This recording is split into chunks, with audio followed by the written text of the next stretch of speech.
Hands together for Sally Cope. We've seen Sally before. Oh, here we go. Here she is. Hi, Sally. Good to see you again. Microphone for you.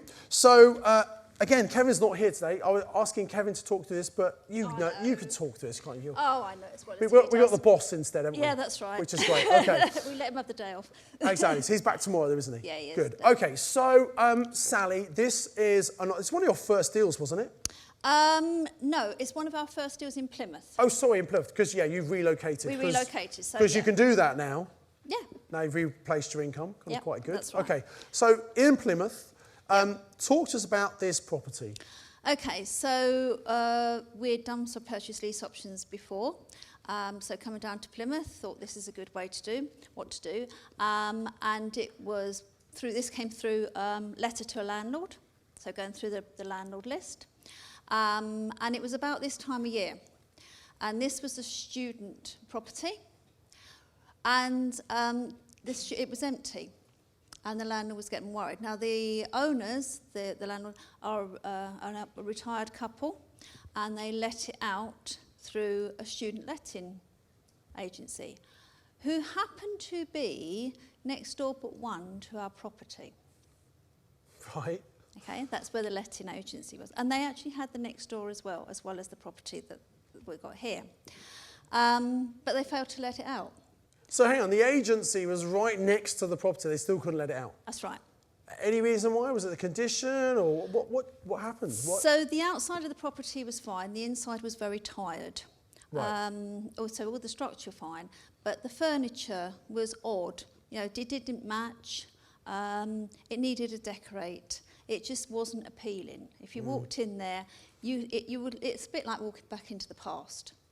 How you think HMOs used to be. Okay, and so why did not the owners realise they should do something about the property, or? Well, could they not afford to? What was? They'd upkept the outside, and sort of like the maintenance of that, but they hadn't really thought about the inside because they live away.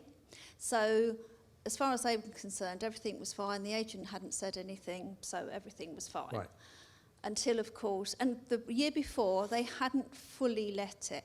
It's an 11-bed HMO, so quite a big property, and it's over 4 floors, which are done out like in flats. So there's actually an upstairs flat where there's 2 shares, and that's completely self-contained. The other 3 floors, there are 3 share on each floor with communal lounge, kitchen and bathroom. So, quite a nice property really from that point of view. They'd upkept, as I say, sort of like the external.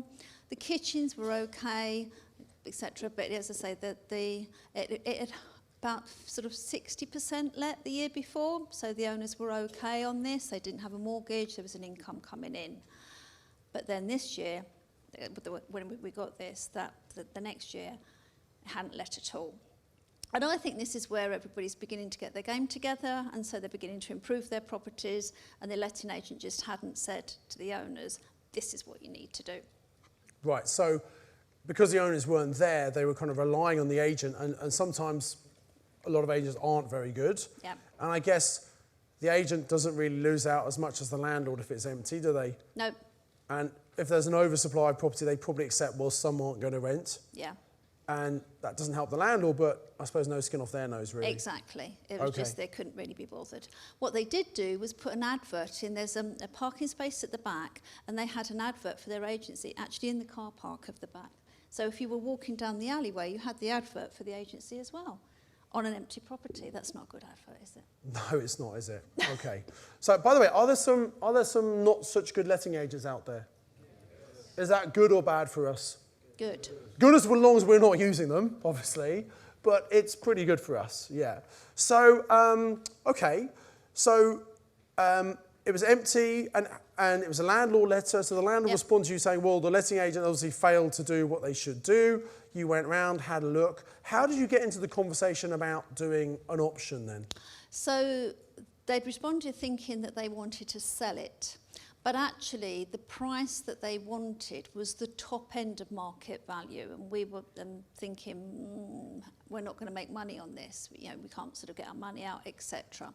But in talking to them, we realised that they didn't have a mortgage on it, so they didn't actually need to sell. And wouldn't it be nice if they then had an income from it, which they've been having in the past? And we could agree to purchase it in the future. And we had we've got a 5-year option on it, with the idea, as we were thinking, actually hope the market can go up from there. And also, we could see that we could increase the rental value, because it's, as I say, it's a student property, but quite less, so only let over 44 weeks or whatever. But what we knew we could do, because of the location, it's right near the station and walking distance to town, is that we didn't have to put students in there, or we wouldn't put students in there. We could put working tenants, we could put working people. So 52 weeks a year income, plus, and it would be, so beneficial for, we could rent it out. So we knew we could increase the income. So again, that's interesting, because sometimes we meet a seller and they've got, I need to sell this property because I obviously can't rent it out, I'm not getting a return, don't want to spend money on it, and so let's sell. But the example we had here about actually they can make more, rather than just put it in the bank, you can give them a better return and then just buy in the future. So again, a win-win. So they benefit more and you benefit more. So this makes £2,000 profit, yes. Is that right? Yeah. So this is a property you don't own, and it makes £2,000 profit every single month. Yeah. Can we have a round of applause for that, by the way?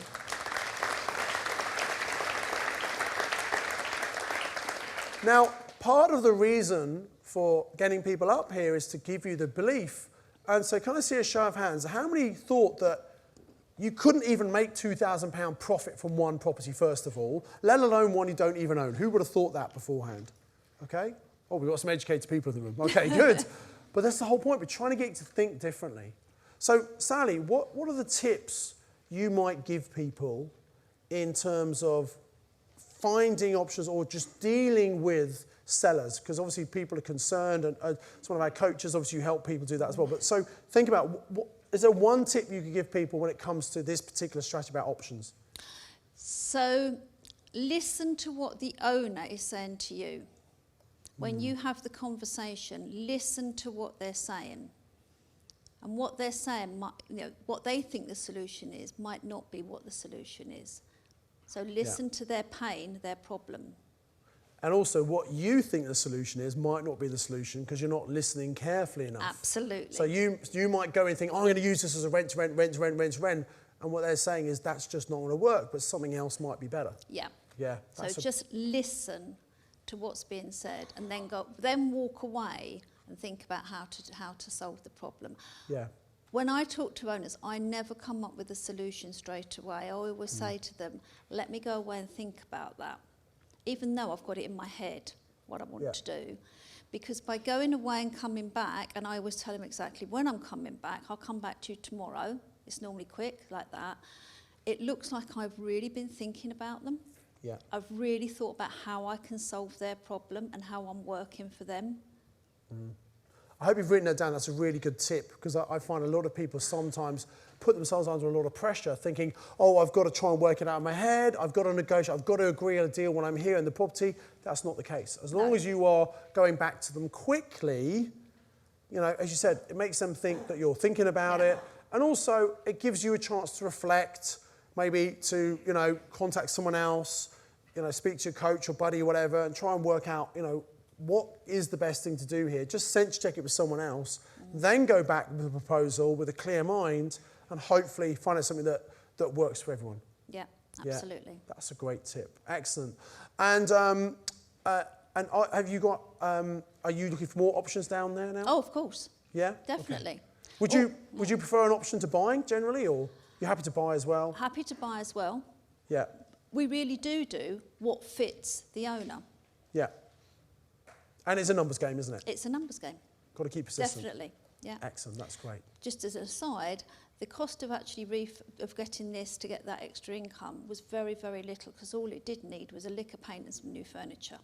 Right. Roughly how much was that? Can you remember? Oh, £5,000 maximum. Right. So, and New furniture right the way through and a lick of paint. right. Fantastic. That's great. Can we give Sally a round of applause, please? Thank you so much, Sally. Hey, it's Simon here. I just want to thank you for taking the time to watch this inspirational case study. I'm sure you got a huge amount out of it. And if you want to learn more about how you can use this incredible strategy, I've prepared 2-hour on-demand online training for you completely free of charge, teach you what you need to know to be a successful HMO investor and landlord. All you have to do is look in the description below this video, click on the link and register to get access to that free training. I suggest you do it right now.